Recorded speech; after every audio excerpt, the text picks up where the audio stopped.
გასალმებით მეგობრებო. ეთერშია ცოდნის არქეოლოგია. მე მისი წამყვანი ირაკლი მეფარიშვილი დღეს გთავაზობთ ორ ძვირფას ისტორიკოს მიხეილ ბახტაძეს და ზურაბ პაპასკირს.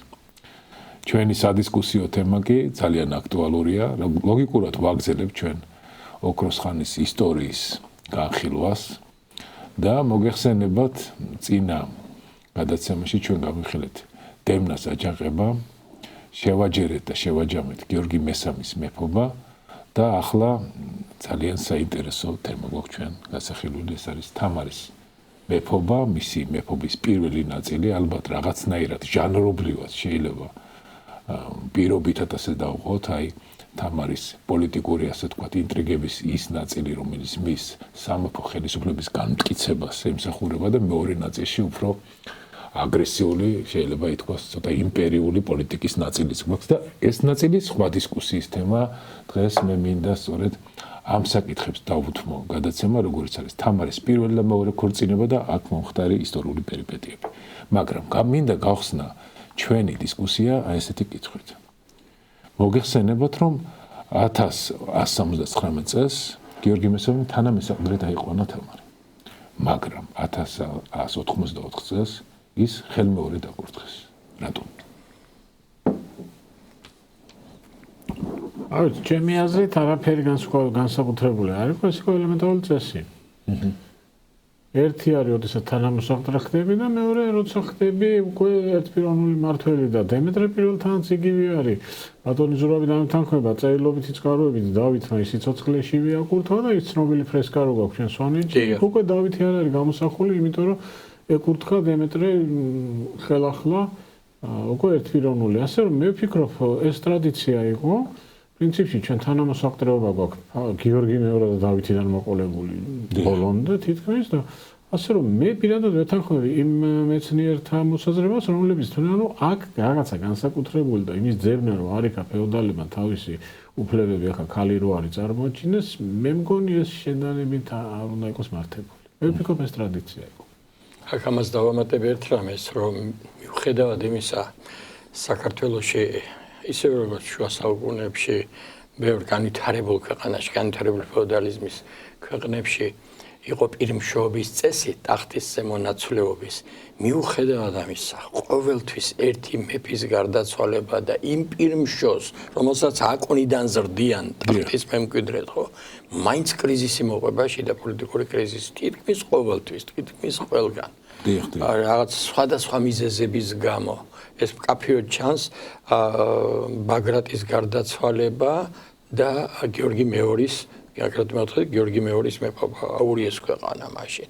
ესე იგი, აქ როგორც ჩანს მართლობაში მოდის ახალი გუნდი, უფლის სულის გუნდი როგორც ჩანს და მოდის წინააღმდეგობაში აი წინა მეფის გუნდთან. ეს ლაშა გიორგისთანაც კარგად ჩანს ძალიან, რომ აი ეს მიუხედავად იმისა, რომ ტახტის მემკვიდრეა. მიუხედავად იმისა, რომ ყველა მიცის, რომ ის გამეფდება, სხვა მეტოქე მას არ ყავს. ხო და ალბათ ეს პრობლემა არ იყო რაღაც გამონაკლისი, ეს იყო ყოველთვის იყო ეს პრობლემა. ალბათ ეს ინტერპრეტაცია უფრო შემდეგმა მოვლენების ინტერპრეტაციის კონტექსტში არის ალბათ. საერთოდ ფაქტოლოგია ისეთი გვაქვს, რომ თითქმის ყოველთვის ჩვენ აი ისეთი ხავერდოვანი გადასვლა თითქმის არა გვაქვს. ხავერდოვანი გადასვლა თითქმის არა გვაქვს. გიორგი პირველი მოვიდა ტახტზე ბაგრატის შემდეგ და კახეთ-ერეთი განდგა. ესე იგი პრობლემები ჩდება პოლიტიკურ ცხოვრებაში სხვადასხვა მიზეზების გამო. აი მეფით კურთხევის ცერემონიალიც არის მოყვანილი წყაროში, ანუ ხმლის გადაცემა. აი სხვა წყაროებში მე მგონი რამდენადაც მე ვიცი თქვენ შეიძლება შემისურვოთ ბატონებო, რომ მე მგონი არა გვაქვს ესეთი კურთხევის კონკრეტული ასე თქვა აღწერა. აი აქ ეს ჟესტი კონკრეტულად ისევ ქალი მეფის ასე თქვათ რაღაცა გარემოებას უკავშირდება თუ ესეთი არის აი ეს მეფით კურთხევის ტრადიცია აი ჩვენ როგორ ისტორიკოსებს როგორი აზრი აქვს ამ თემაზე. ახლა თამარის დროს ამან განსაკუთრებული მნიშვნელობა განსაკუთრებით მნიშვნელოვანი და საყურადღებო გახდა ეგ. იმიტომ რომ სხვა დროს ჩვენ არა გვაქვს ქალის ტახტზე აყვანის პროცედურა, ხო? ეს ყოველთვის დიდ პრობლემებთანაა დაკავშირებული. თამარის გამეფება გაცილებით უფრო რთული იყო, ვიდრე დაუშვათ ყველა წინამორბედი მეფის უფლისწულის გამეფება. აქ დამატებითი პრობლემები ჩნდება. პირველ რიგში სწორედ იმ ხმალთან დაკავშირებით და უმაღლეს მთავარსარდლის ფუნქციასთან დაკავშირებით. მეთანხმები ბატონ ზურაბს, იცით რა არის გაჩნდა პრობლემები, აი პირობითად ვთქვათ ტექნიკური სახის პრობლემა, აი ეს ფრესკა რო ახსენეთ, ის ფრესკა არის დემეტრეს როგორ აბამენ ხმალს დავითის ერისთავები. ანუ მეფეს წელზე აბამენ ხმალს და აი აქ საინტერესოა თამარ წელზე შეაბეს ხმალი თუ ხელში მიწეს. კიდე ერთი პრობლემაა, მეფეთ კურთხევა ხდება საკურთხეველში.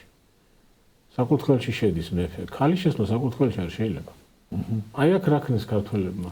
ჩათვალეს რომ მეფეს სქესი არა აქ და შევიდა.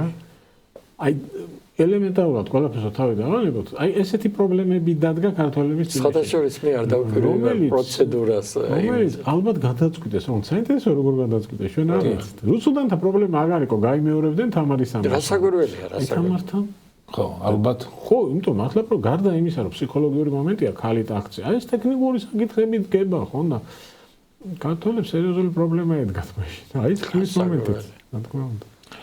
და თავად აი ეს საკითხი, რომ ქალი მეფე, ანუ ისტორიაში ჩანს აშკარა და პირდაპირი ერთგვარი დისკრიმინაციის ფაქტი, აი იმ ადრეულ ეტაპზე, რომ აი ქალი მეფის მორჩილება რაღაცნაირად დიდებულთათვის მიუღებელია, ან რაღაც ამდაგვარი.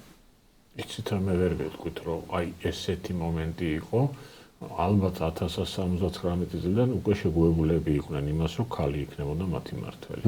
მამამ ყველაფერი გადაუწყვეტა. ხო, მაგრამ ეს ძალიან პრობლემური იყო. თუმცა, რა თქმა უნდა, საზოგადოებისათვის მაინც პრობლემური იქნებოდა, თუმცა ერთი მომენტია, იცით, აი გიორგი მესამის დროს ქალების აქტიურობა იწყება, თუნდაც კონკრეტულად რო ავიღოთ თამარის მამი და რუსუდანი, რომელიც იქ მუსლიმებთან მოლაპარაკებებს აწარმოებს. დიახ. დიახ. არ ვიცი, პოლიტიკური ფიგურა აშკარად. სერიოზულად, აი მე სულ ფიქრობ, ესე იგი როგორი ენერგიული ქალი იყო, ისო ერაყის სულთნის ცოლყოფილი იყო, ხო არ არის საკმარისი. მუსლიმებთან, რომლებისთვისაც ქალი მართველი წყევლაა. ქალი გააგზავნა მოლაპარაკებაზე.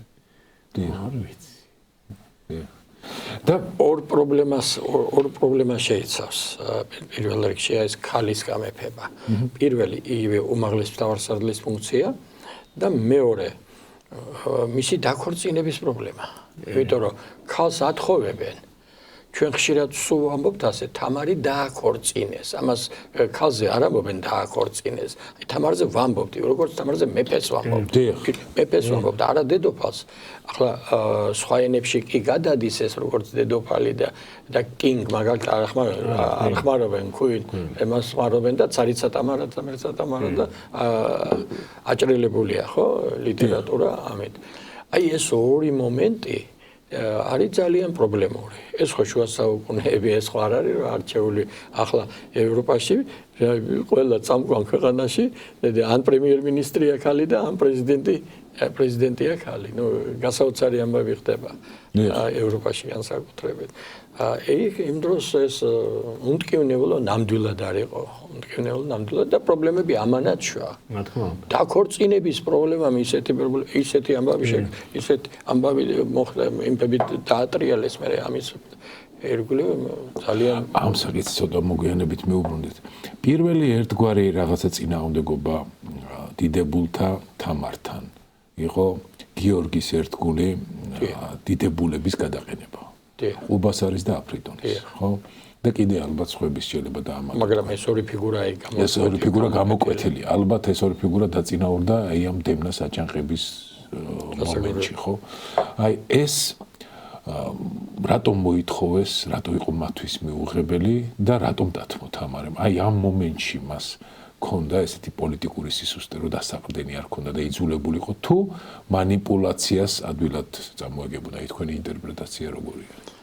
ახლა ქართულ ისტორიოგრაფიაში ძირითადად გაზიარებულია თვალსაზრისი, რომ ეს იგივე უბასარი ძალიან დიდ თანამდებობის პირია, ორივე თანამდებობა ერთდროულად უკავია ამირ სპასალარისა და მანდატურ თუხუცესის და ძალიან ისეთი გადიდკაცებული და ამაზე ამბობენ თითქოს ესე იგი ის ნაყევჩაყარია. აშკარად ნაყევჩაყარია. შეიძლება ელიტიდან მოდის, დავითის მეუღლის გარემოცვიდან, უშუალო გარემოცვიდან მოდის. მე ისიც კი ვთქვი, დაწერილი მაქვს ამაზე, რომ იქნებ დედოფლის რომელიმე ძმის შთამომავალია და უშუალოდ ძმა თუ არა, ძმის შთამომავალია, ხო? დაახლოებით ასე, იმიტომ რომ აშკარად სომხური წყარო გვეუბნება, რომ ის ყოფილი ყივჩაყია, ნაყივჩაყი, არ ნაყივჩაყი. ის არის გაქართველებული ქრისტიანი და ოღონდ ყივჩაყური წარმოშობის. ეს პრობლემური იქნებოდა. მაინც პირველი თაობა, ან მეორე თაობა, ახლა თითქმის ყველა მაშინ ვინც დიდგვარიანები იყვნენ, მოდიოდნენ, მაგალითად იგივე მხარგრძელები, არ იყვნენ იმთავითვე დიდგვარიანები, ეს უფრო ქვედა იერარქიაში მათ ქვედა ქვევით ეკავათ ადგილი, მაგრამ გადიდგაცდნენ. საქართველოში გადიდგაცდნენ. სომხეთში არ იყვნენ ესენი ძალიან ცნობილები და დიდი. აი ეს საგვარეულო დაწინაურდა საქართველოს სამეფო კარზე დავითის ეპოქიდან, ხო? და ამათ როგორც ჩანს, როგორც ახლებს ისე უყურებენ.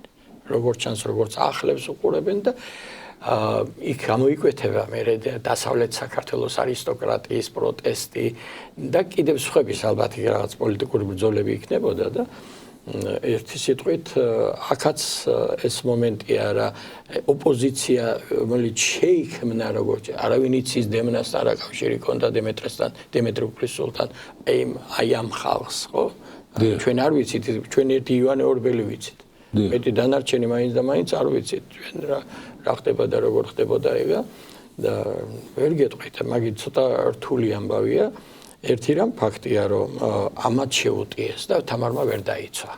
თამარმა ვერ დაიცვა ის გადააყენა. ეს იყო თუ არა განიარაღება აი თამარის ალბათ მარი ვარაუდებთ იმ ვარაუდს თამარი უნდა გამხდარიყო იმ ოპოზიციის ასე ვთქვათ კრეატურა. ეგ არის მთავარი ახლა მე მარიონეტს ვერ ვიტყვი მაინც კრეატურა აი მათი ხუმბასართან დაკავშირებით არის ერთი პრობლემა რაც თავის დროზე ილია თელაოვმა შენიშნა რომ ქართლის ცხოვრების მიხედვით ეს კაცი იმ მომენტში ლოგინად არის დიახ აქვს ფილენჯი ესეთი ამაყობა რომ ნიშნავს რომ ენა და დამბლადაცემული წაგებული აქვს ანუ მეტყველების უნარი აქვს დაკარგული და პარალიზებული ანუ ასეთი ამის მასალა რომ მანდატო თუ ხუცეს უბრალოდ არ გჭირდება დიახ ანუ მისი გადაყენება ერთის მხრივ ლოგიკურია აი რა შეიძლება აფრიდონს აი მას ვფიქრობ იქნებოდეს მე ჩაგვივარდეს წყარო სადაც ამ კაცის აი ეს გზა იქნება როგორ გაიარა ამ კაცი წამყვანი ფიგურა ეს კაცი არის აზნაურის ხმა დიახ აზნაურის ხმა არ ნიშნავს რომ ხა მიწა სამუშაოს მაგრამ ძალიან დაბალი სოციალური წარმომავლობა ქვედა იერარქია ქვედა და კაცი მსახურთო ხუცესი გახდა და ბატონო ზურა სულ მაინტერესებს ამ კაცს ან რა ნიჭი ქონდა ან რა ენერგია ან გიორგი მესამემ სად იპოვა და აფრიდონის ერთადერთი დანაშაული მართლა არის რომ უგვაროა რასაგვირველი ნუ თამარი ვინ დაგვასვი თავზე რა თქმა უნდა ვინ დაგვასვა თავზე ჩვეულებრივი ამბავია ტოტალური საზოგადოება წარმოიდგინეთ ეს საგვარეულოები უკვე ერთი საუკუნეა და თვითონ თანამდებები არ აქვს და ვიღაცა აფრიდონი არის რა ამიტომ სულ თამარი ბუნებრივია ახალი გამეფებულია ერთი წელს არ არის გასული და ბუნებრივია წავიდა ამ დათმობაზე ამ მომენტში თამარი დაახლოებით რასების არის ნუ თუ ჩავთვლით რომ სადღაც 1060 წლისთვის უნდა იყოს დაბადებული, სადღაც 25 წელია. 25-26 ალბათ. და აქ ალბათ მის ასაკთან დაკავშირებით პრინციპული იქნება ის 77-78 წელი, როცა მოხდა ამბოხი. ესე იგი იქ იმ დროს ის ალბათ შედის სრულწლოვანებაში და იმიტომ მოინდომა იმიტომ რომ ის არათუ სრულწლოვანია უკვე დაქორწინებულია დემნა. ახლა ის ვერსია რომ დემნა დემეტრე ის ვერსია რომ დემნა დემეტრე ელოდებოდა ტახტს, ხო? და თითქოს რეგენტი იყო გიორგი მესამე ეს ვერსია ხო მოდის სომხური წყაროდან და მას დაპირდა თავის ძმას და ამბავი და ერთ სიტყვით ის ელოდებოდა ტახტს მაგრამ დააქორწინეს ყველაფერი უკვე არ არის ყრმა თუ და ესე იგი დააქორწინეს უკვე და ამით უკვე თან იმასაც ხო ამბობთ ჩვენ კი არა ნუ ისტორიკოსები ამბობენ ზოგადად რომ მაინც და ამ ივანე ორბელის ასულზე რა დააქორწინეს ესე იგი მეფობას არ უპირებდნენ იმიტომ რომ ეს უცხო ქვეყნის პრინცესაზე უნდა დაიქორწინებინა თუ სამეფოდ იყო გამზადებული ამის მიზეზით ხო არ იყო ისიც რომ თამარი 25 წლის ასაკამდე არ დააქორწინეს რომ ჯერ მეფედ უნდა შეიქმნას და არასდროს არ მიფიქრია 25 წელი ძალიან დიდი ასაკია. აიყვანა და უცბად თვითონ რატო არ დააქორწინა მე. მართალი ბრძანები ბატონი ზურა ეს კითხვა ჩნდება. რუის ურბნისის კრების მიხედვით 12 წლის ქალი უკვე შეიძლება დააქორწინდეს. კი ბატონო, 25 წელი ძალიან დიდი ასაკია. 19 წლის ტახტზე არის 24-ის. ეს კითხვა ჩნდება გიორგი მესამე.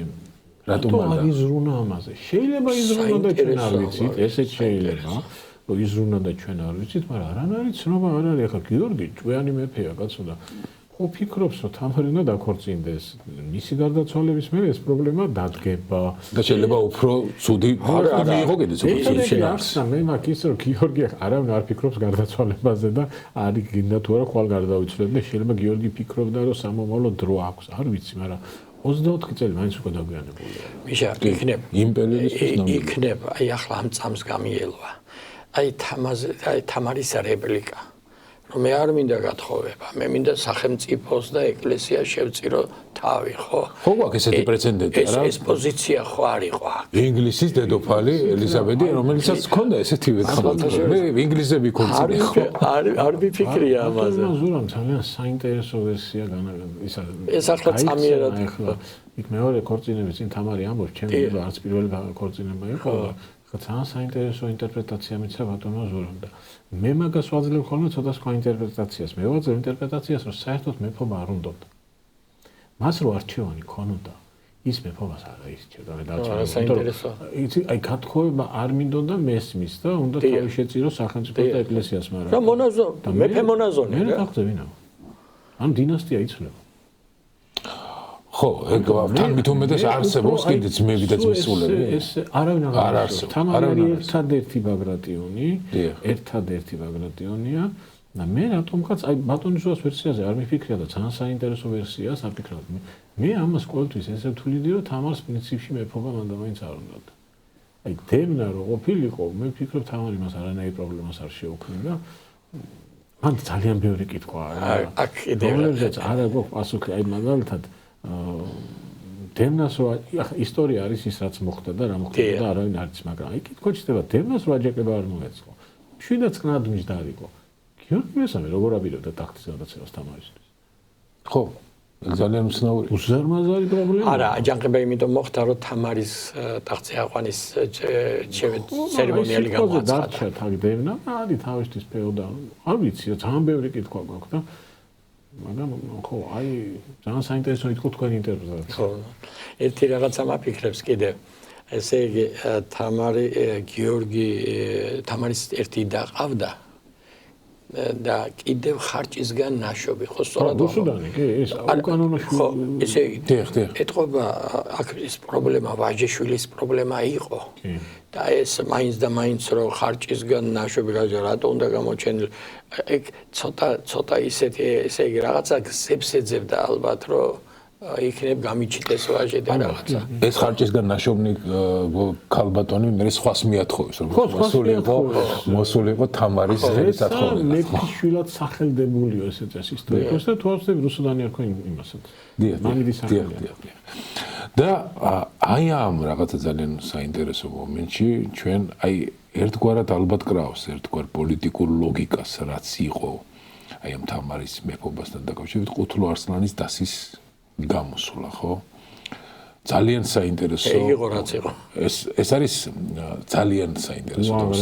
მოვლენა და რა გახდათ აი ამ დასის მოთხოვნები შემდეგ კი გავარჩიოთ რა იყო აი ამ თეორიული განაზრების რაიმე ფილოსოფიური წყარო იმიტომ რომ ეს ადამიანები აშკარად ისე მსჯელობენ რომელიც აი ადრეული შეიძლება ითქვას კონსტიტუციური მონარქიის ერთგვარი რაღაცა მოდელია ეს ერთგვარი მოდელი ეს რაღაცა დასავლურ ფილოსოფიურ აზროვნებასთან კავშირშია, გვაქვს თუ არა მსგავსი რაღაცები, იმიტომ რომ რუსთაველის პოემას რაღაცა გაგები ძალიან მაღალ დონის ფილოსოფიურ, ასე ვთქვათ, წყაროებს გულისხმობს, იქ დასავლური ნეოპლატონიზმიც არის და მათ შორის აღმოსავლური ფილოსოფიაც და ახლა ეს ხო შემთხვევით არ ხდება რა, არც რუსთაველი ხდება შემთხვევით და არც ეს ყუთლუ არსლანია შემთხვევითი პიროვნება და ვინ არის თან ეს ყუთლუ არსლანი, ესეც კიდე საინტერესო საკითხია.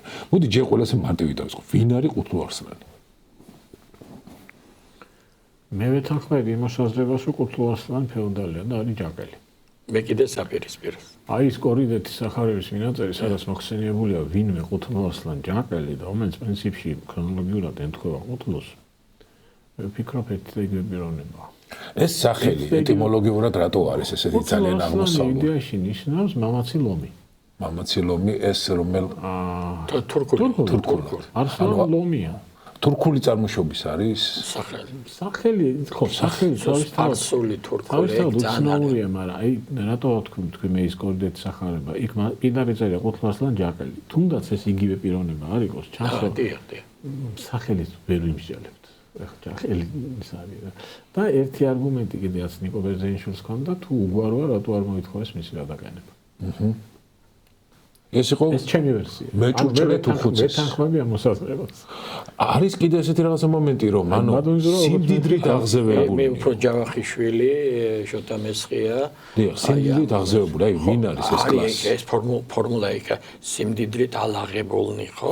ესე იგი ახორეთ ძალიან საინტერესოა. ეს არის მე-12 საუკუნის 80-იანი წლები.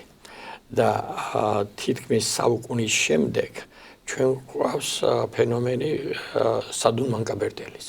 აი ტიპიური, ასე ვთქვათ, ავანტიურისტი, რომელიც ფულით გადიდგაცდა. არა ხმლით, როგორც ფეოდალურ საზოგადოებაში იყო, არამედ ფულით. ასე რომ მე მაინც ვიხრები, ახლა ნიკო ბერძენიშვილთან დაკავშირებით, ამას კი ამბობს ნიკო ბერძენიშვილი, მაგრამ ნიკო ბერძენიშვილი მეორე მხრივ იმასაც ამბობს, რომ თამარის ეპოქაში თამარის ეპოქით სრულდება აღმასვლა ფეოდალურ განვითარებაში და წინა ბურჟუაზიულ ხანაში შევდივართ. ესე იგი ფაქტობრივად აი ამ განცხადებით იგივე ნიკო ბერძენიშვილი არ გამორიცხავს იმას, რომ რაღაც ჩვენი მესამე წოდების ფორმირების ახლა მესამე წოდება იმ გაგებით, რომ მათ უკვე პოლიტიკაში უნდა მომავალი მესამე წოდება. ხო, პოლიტიკაში უნდა მოსვლა, ხო, ეს ამას არ პირიქით, ამას უშვებს სადღაც და ამიტომ აი ამ გადასახედიდან იყო ივანე ჯავახიშვილი და შოთა მესხია და სხვები ბევრი არიან. ეს მიმართულება საკმაოდ სოლიდურად არის წარმოდგენილი, რომ უკვე მართლა ის არის რა, ეს საწყისები აშკარად სახეზეა, რომ ქალაქების დაწინაურება, თბილისი, თანაც თბილისის შემოერთება, თბილისის განთავისუფლება, თბილისში საქალაქო ცხოვრება ძალიან მაღალ დონეზე იყო. მოსლიმურ წყაროებში პირდაპირ წერია, თუ კარგად მახსოვს, რომ თბილისი, დერბენტ-დარუბანდი და ბარდა, თუ კარგად მახსოვს, ეს სამი წამყვანი ქალაქი კავკასიის მასშტაბით. ხო და აღმოსავლეთ გიორგი მელიქიშვილიც იქითკენ იხრება, რომ აღმოსავლეთ საქართველოს საზოგადოებრივი განვითარება უფრო წინ იყო წასული, ვიდრე დასავლეთ საქართველოში. და აქ უკვე აშკარად სახეზე გვაქვს, რომ გაფორმებულია უკვე ფეოდალიზმმა პიკს მიაღწია. ჩემი გადასახედიდან ფეოდალიზმმა თამარის ეპოქაში მიაღწია პიკს. იმის იქით უკვე სხვა გზები უნდა ეძებნათ ქვეყნის განვითარებისა. რა მოითხოვა ამ პატივცემულმა ადამიანმა? ახლა პრობლემა ეს არის, რომ ყუთლუ არსლანის შესახებ რაც ჩვენ ვიცით, ეს არის დაახლოებით 15-20 წინადადება. მე გააფერს. არსად არაფერი არ დავია, არსად. მე საერთოდ ისიც მიგვის რატო დაწერა იმ ისტორიკოსმა. ხო? შეიძლება არ დაწერა. თამარის მეორე ისტორიკოსი საერთოდ დაწერა. ვასილიუსის მოთხოვნა საერთოდ არ ახსენე. იქ რაღაცა იქ არ არის მეორე ისტორიკოსი სიმდიდრეს და ალაღებულთან გაკორით არა ფაქტი ეს პროტესტი იყო რაღაცა ამათი პროტესტი იყო ამას რას ითხოვს რაღაცა უცხოთ ისტორია ანუ რაღაცა ისეთი ეუცნაურება თვითონ ხო უცხოთ მოსაუბრა იმიტომ რომ ესეთი რამე რას თქვენ თქვით რომ იმ პერიოდში რომ შეიზღუდოს სამეფო ხელისუფლება ეხლა აქ ბევრი შეიძლება დავა იყო ეს პარლამენტის წინა თუ არ იყო თუ რა იყო თუ დარბაზის ის არის ეს ყველაფერი უკვე ინტერპრეტაცია არის იმის კარავი რა იყო ის კაცი ამბობს ერთადერთ რამეს ვიქ დავსხდებით ჩვენ და ჩვენ გადავწყვიტოთ ეხლა იქით მიზნამიხედით ამას ჩათვლი შენ როგორც ბატონი ზურა ემხრობა მესამე წოდების წარმომადგენლად თუ ჩავთვლი როგორც მე ფეოდალად ამით ბევრი რამე იცვლება მაგრამ ფაქტი ერთია რომ ეს არის სამეფო ხელისუფლების შეზღუდვის მცდელობა აი ეს არის ეს თავარია არსებითი ეგარია იქ რა ფორმით იქნება ეს სხვა საკითხია ძალიან საინტერესო მაგრამ მნიშვნელოვანი მაგრამ აი სამეფო ხელისუფლების შეზღუდვის იდეა ჩნდება და აი თქვენ მართალი ბრძანეთ აი გასაოცარია საიდან გაჩნდა და არა მარტო ის რომ ერთ კაცს გაუჩნდა იმას ხო უამრავი მომხრე როგორ გაიფიცნენ ფაქტობრივად პოლიტიკური ელიტაში ეს მოსაზრება უკვე მიღებულია როგორც ჩანს ყოველ შემთხვევაში მის რაღაც ნაწილში და აი თავი კითხვა ემა საიდან გაჩნდა და მე ვეთანხმები ბატონ ზურაბს იმაში რომ თამარის დროს განვითარების ერთი საფეხური ამოიწურა და საჭიროა მეორეზე გადასვლა და აი როგორ ჩანს აი ამ ფიქრის და იმის შედეგი არის კუთლო ასლანი საზოგადოებრივი ცხოვრება მომზადებულია ის ლაშა გიორგის ესეთი პიროვნებაც ეს ყველაფერი ის შედეგია რომ აი აქ საზოგადოება დუღს აი რაღაც მაჭარილი ხარ და აქედან რაღაც აუცილებლად გამოვიდოდა რო არა მონღოლები. ხო, ეს ჩვენი დრამატული ისტორიის ისეთი ფურცელია, რომელიც საკითხვა ამ სიამოვნებს, მაგრამ რა ვსწავლობ. ესე იგი, ამ ბატონმა მოითხოვა ისეთი ადგილის, ანუ სადაც ჩვენ შევიწყალებს და დავშიცხოს. აი კანონის მიღება, ეს არის უფრო თანამედროვე ინტერპრეტაცია, კანონი მაინც თანამდებობაზე დანიშნვა. ხო, თანამდებობაზე, ანუ კანონი მაინც თანამედროვე ტერმინი და თანამედროვე ცნება, ანუ შეწყალება და დასჯა.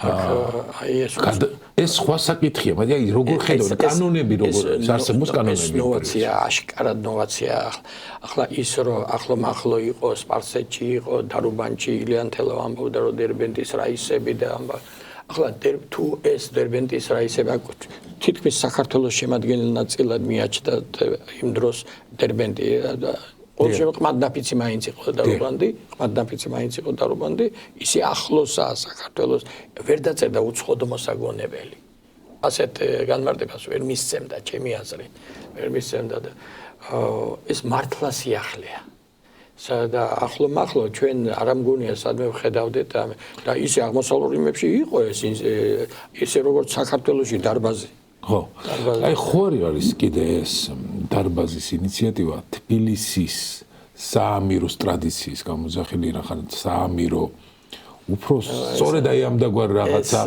დემოკრატიის მსგავს საამიროზე მეტად ეგრეთ წოდებული საქალაქო კომუნა ხო საქალაქო კომუნა ხო შოთა მესხის ტერმინოლოგიით 40 წელი უხუთ ქალაქის უხუთ თბილელი ბერნი ხო მართავდნენ ქალაქს აი ამ ტრადიციის გამოძახილი ხო ამიტომ ყველაფერი ამაზე დაგნობით ამბობდა სწორედ შოთა მესხი ასაბუთებდა იმას ეს ივანე ჯავახიშვილმა წამოაყენა დებულება მას მისი მტკიცებით ფორმაში ის არ განუვითარებია ეგ შოთა მესხემ გააკეთა მიგეთ ხო და აი ზუსტად აი ამ ნიუანსებს მიაქცია ყურადღება მაშინ მან რომ საამიროში იქნებოდა ესეთი ტრადიცია და იქიდან თბილისის მართლობა იყო დემოკრატიულ საწყისებზე ახლა ჩვენ აი კიევის რუსეთი რო ავიღოთ არა იქ ორ სამთავროში ნოვგოროდსა და ფსკოვში იყო საქალაქო მართლობა იყო დემოკრატიული მართლობა ვეჩე ეგრეთ წოდებული ვეჩე სახალხო კრება გამიგეთ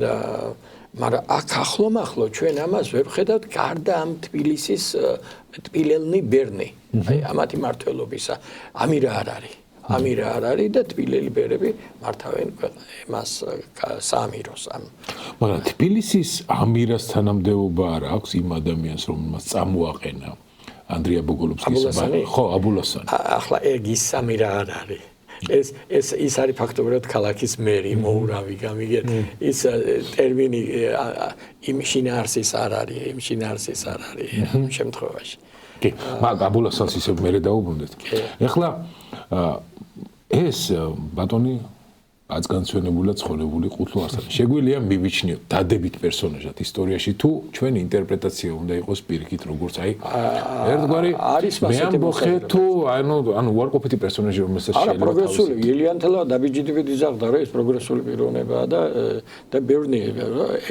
ეს იყო პროგრესი იყო ის რასაც ის ითხოვდა ის პროგრესი თითქოს მაგრამ ახლა თქვენ თამარის ისტორიკოს კითხეთ ეგ ეს იყო დასასრული მეფობისაო ასე რომ ეგ არ არის ეგრე იცით რა შეასაქმე აი ყოველთვის როცა ეს კითხვა დგება ყუთლო ასლანის გამოსვლას უკან ფონად გაზდევს თამარის ეპოქა ასაგორველი ოქროს ხანა და ჩდება კითხვა როგორ ყუთლო ასლანი და მისი დასი უფრო მეტ შეძლებდა რა თქმა უნდა პასუხი ჩდება ვერა მაგრამ აქ საუბარი რაზეა დროის ხანმოკლე მონაკვეთი და დროის ხანგრძლივი მონაკვეთი მე ვფიქრობ დროის ხანგრძლივი მონაკვეთისთვის ეს ჩემი აზრია ყუთლო ასლანის გზა ალბათ უკეთესი იყო დასავლეთ ევროპაში რას ხედავთ ჩვენ სამეფო ხელისუფლების შეზღუდვა ამ გზით მიდის ხო აქცევენ იმ პროგრესს რასაც აქცევენ ანუ აქაც მე ვფიქრობ სამეფოს კარის რეაქცია თამარის რეაქცია და მისი ისტორიკოსების რეაქცია აბსოლუტურად ბუნებრივია არც ერთი მეფე არ დათანხმდება უკრაინის შეზღუდვას მაგრამ აი მე ვფიქრობ იმის გათვალისწინებით რაც მე თამარის დროს არა რაც მერე მისი შვილების დროს ხდება ის კატასტროფა ეგება და ყუთლო ასლანის გზა უფრო კარგი ყოფილიყო მაგრამ ხო გეუბნებით ამის უკან დგას თამარის დროინდელი საქართველოს და ახლა ცნობილი რა ერთი კაცის ხუშტურზე ქვეყანა არ უნდა მიდიოდესო თუნდაც ის გვირგვინოსანი იყოსა რა მირონცხებული და ეგ მომენტია აქ ეს არის ის ახალი ეპოქა ახალმა ეპოქამ ეს გააკეთა ევროპაში და რევოლუციები ასე ვთქვათ კონსერვატორული მმართველობის ნიკოლოძეს აქ ერთი ძალიან საინტერესო სტატია აი მმართველობის ორ სტილს ადარებს ერთი უწოდებს ბიზანტიურს და გულისხმობს აი ერთ პიროვნულ მმართველობას მეორე გულისხმობს ევროპულს და ის ამბობს რომ ბიზანტიური მმართველობას აქ გავშვა თავის პლუსი სწრაფად ხდება გადაწყვეტილების მიღება რაღაც მაგრამ სისტემა აგებულია ერთ კაცი თუ შენ მეფე ყავს დავით აღმაშენებელი სისტემა კარგია მაგრამ თუ მეფე ყავს ავგიორგი აი იმას უპირატესობა ისაა რომ ეხლა მაინც ნაკლებად არის დამოკიდებული პიროვნებაზე იმიტომ რომ სისტემა მუშაობს ხო ხო ეს ხო ყველგან მომხდარებს ჟანრის კლასიკაა საერთოდ თუნდაც რომის ისტორიაში ოქტავიანე აუგუსტუსი და მერე კალიგულა პიროვნებას უდიდესი როლი აქვს კი არა იულიუს კეისარი სწორედ ამ დიქტატორული და ერთპიროვნული მმართველობის მცდელობის და კანონების მცდელობის გამო მოკლელა კაცი მოკლეს თვითონ სენატორები. ახლა ჩახშობის მომენტი. აი აქ ძალიან გავს ახლა ეს ისტორია, აი მაგრამ ამავე დროს ძალიან კონტრასტულია ჩვენი სომნათი მეფის პასუხი აი ამ გამოწვევაზე. აი ჩარლზ პირველმა დაუწყო თავის მოქალაქეებს ბრძოლა და წააგო კიდეც ოლივერ კრომველთან, ხო? და თავის მოჭრეს. მაგრამ ჩვენმა მეფემ ძალიან დიპლომატიურად იმოქმედა და ეს არის შეიძლება ითქვას სამაგალითო ეპიზოდი საქართველოს ისტორიაში, რომელიც შეგვიძლია აი სახელმძღვანელო დაუდოთ, როგორ უნდა იმოქმედოს კრიზისში პოლიტიკოსმა. როგორ ჩააწყდეს აი აქ მართლა ძალიან სერიოზული აი ჩანს რომ პოლიტიკოსი არა. პირველი რეაქცია არის რომ დაიჭირა, ხო? მე იმათ სერიოზული ძალა აქვს და იქ იმუქრებიან რომ თუ არ გავთავისუფლებს სამეფო სასახლეს ავიღებთ. კი არ დაიწყო ჯიუტობა როგორ და იმ წუთას უკან წავიდა და მოლაპარაკებებზე წავიდა და გაგზავნა ის ორი მანდილოსანი ხო ხვაშაკწოხალი და კრავაი ჯაგალი. ანუ თამარს აქვს ნიჭი საოცარი შეაფასოს პოლიტიკური ვითარება და თუ საჭიროა უკანაც დაიხიოს შეცვალოს მიდგომა ანუ რომ მიხვდა რომ ძალით არაფერი გამოვალ წავიდა მოლაპარაკებაზე ჩვენ სამწუხაროდ მოლაპარაკების დეტალები არ ვიცით ისტორიკოსი ძალიან მარტივად წერს რომ მივიდა ეს ორი მანდილოსანი უთხრა წამოდით თამარი შეგიწყალებთო და ისინიც მოვიდნენ და მოკლე მოეკარეს თან დედები იყვნენ აჯანყებული თან ხო წარმოგიდგენია რომ იქ სერიოზული მოლაპარაკება მიდიოდა ხო მაგას დათმობები წავიდა ანუ აი აქ თამარმა გამოიჩინა ნამდვილად აჩვენა რომ მას შეუძლია სახელმწიფოს მართვა და კრიზისს გაუმკლავდეს რა იმიტომ რომ აი როგორც საჭიროა მოქმედებს ისე როგორც ყველაზე სწორი იქნება იმ მომენტში ხო შეიძლება თქვა რომ არა დაიჭირეს და თავი ახლავე თავი მოჭერით და აბა ძალით არა მიხვდა რომ სხვა გზაა მაგრამ იმ ყუთლო არსლანის კარიერა დასრულდა კი აი ეს არის კიდე საინტერესო. კაცს ამზადებდნენ ამირსპასალარის თანამდებობაზე. ესე იგი ეს ყველაზე რეიტინგთან თამარის დროს ამირსპასალარო იყო ფაქტობრივად უმაღლესი მთავარსარდლობა, ხო? და ამზადებენ ამირსპასალარის თანამდებობაზე და ამ დროს ის ამბოხს იწყებს. ამ დროს იწყებს ამბოხს. ახლა ხო შეიძლება და დაუშვათ ამირსპასალარად არ გავუშვათ, მაგრამ იმ თანამდებობაზე დაეტოვებინათ, ხო? იქიდანაც აუშვეს მეჭურჭლეთუხუცეს თანამდებობიდანაც გაიღო. შეიძლება რა გაუკეთეს? სავარაუდოდ ალბათ ერთ-ერთი პირობა ეს იყო თამარის, რომ ეს კაცი წავიდეს. ხო, იმიტომ რომ ციხეში არ გააჩერეს. არა, ეს კაცი წავიდეს პოლიტიკიდან, ეს ეკლესიაში რო წასულიყო, ხო, რაღაცა სიტყვა დაძრდნენ. ალბათ უბრალოდ წავიდა და მისმა გუნდმა არჩია, რომ თქვა ლიდერი წავიდეს და სამაგიეროდ ალბათ რაღაცა მიიღო. ალბათ რაღაცა მიიღო. არასდროს არ მიფიქრია. მე ესე ორმხრივი დათმობებია, ხო? მე გეუბნები თქვენ სიტყვაზე, რომ ეს კაცი წავიდეს პოლიტიკიდან, სამაგიეროდ მე თქვენ დავუშვათ რაღაც თანამდებობს მოგწევთ. კი, მე ვფიქრობ, რომ აქ ორმხრივი კომპრომისები იყო და ნუ თამარის პრინციპული მოთხოვნა იქნებოდა ალბათ, რომ ეს კაცი წავიდეს, იმიტომ რომ მასთან მუშაობა შეუძლებელი იქნებოდა. და იმ გუნდმაც, რომელიც როგორც ჩანს პოლიტიკურად ძალიან მომწიფებული გუნდია, იმანაც ჩათვალა, თქვათ, ჯობია ლიდერი წავიდეს და რაღაცა წარმატებას მივახციოთ, ვიდრე ახლა გავჯიუტდეთ, რომ გინათ ეს კაცი დარჩეს. არ ვიცი, ხო, აქ იმდენი კითხვა ჩდება, რომ პასუხები უბრალოდ არ აქვს. აი ეს 15 თუ 20 წინადადება არ იძლევა საშუალებას ყველაფერს უპასუხოთ. ერთი რამ ცხადია, ეს არის შუა საუკუნეების საქართველოში ჩვენ ესეთი გამოსვლა, რომელსაც შეეძლო პროგრამული ესეთი არ აქვს რა. გვაქვს ფეოდალების რაღაც აქ იდეური ბრძოლა მიმდინარეობს სახელმწიფო მოწყობის შესახებ და ეს თავისთავად მეორეს მხრივ მიუთითებს ჩვენი საზოგადოების იმდროინდელი საზოგადოების პოლიტიკურ სიმწიფეს.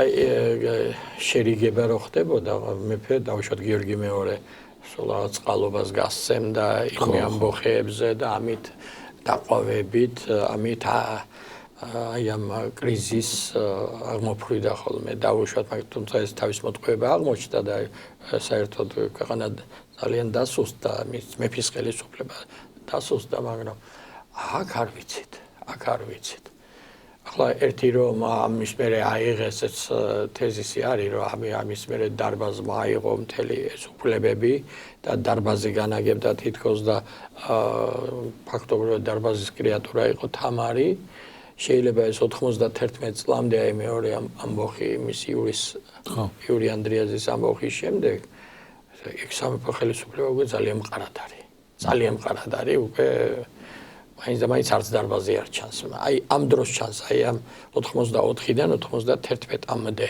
აი ამ დროს ჩანს